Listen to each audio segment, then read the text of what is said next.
This is five-dimensional flow, the possibility of moving the core, which is manifested in its large form as your trunk, either from a short to long position, forward, backward, side to side, twisting to left and right, and expanding and contracting.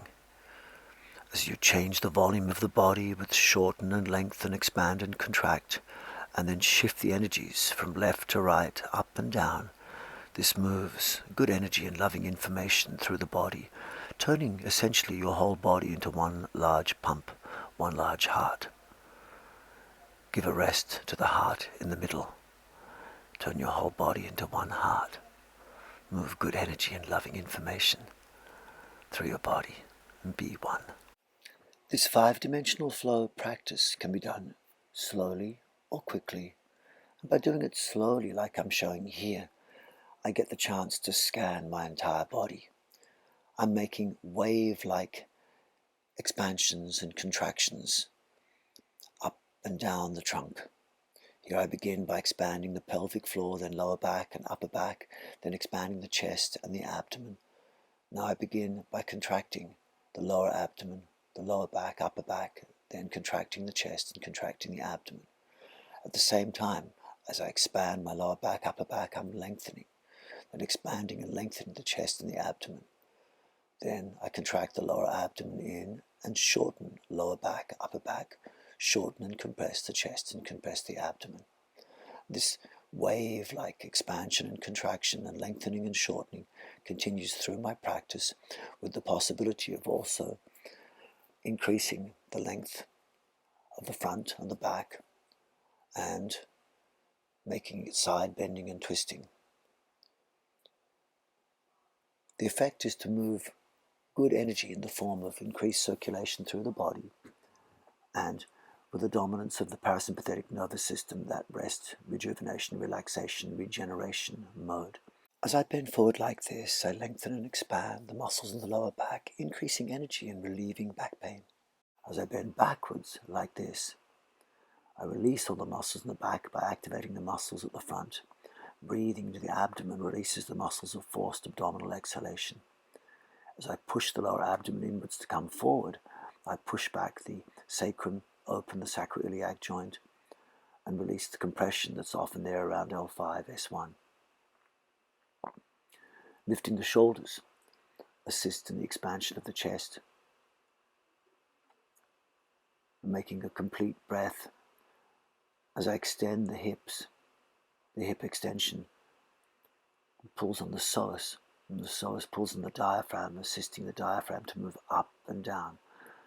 So effectively, anyone copying these movements will breathe as I'm breathing, if they just breathe naturally.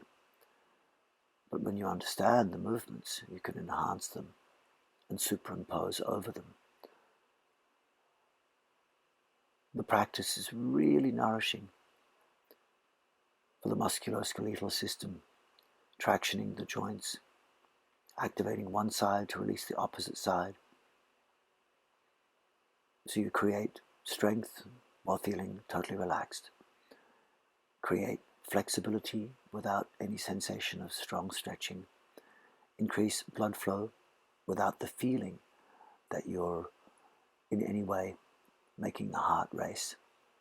And creating a meditative-like state which is sustainable, engaging, calming, effortless, yet invigorating, and enable you to move blood without a sense of tension or stretch or compression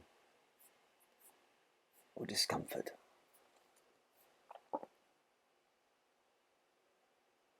The whole time the practice is a mental thing. I'm focusing on scanning my entire body.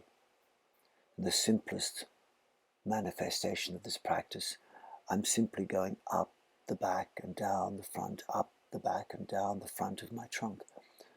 But once you're comfortable with that, you can start to move up the back of the arms, down the front of the arms, go down the front of the legs, up the back of the legs, at the same time as manifesting consciousness around the trunk. All these movements take place from your core. There's no locking of the core.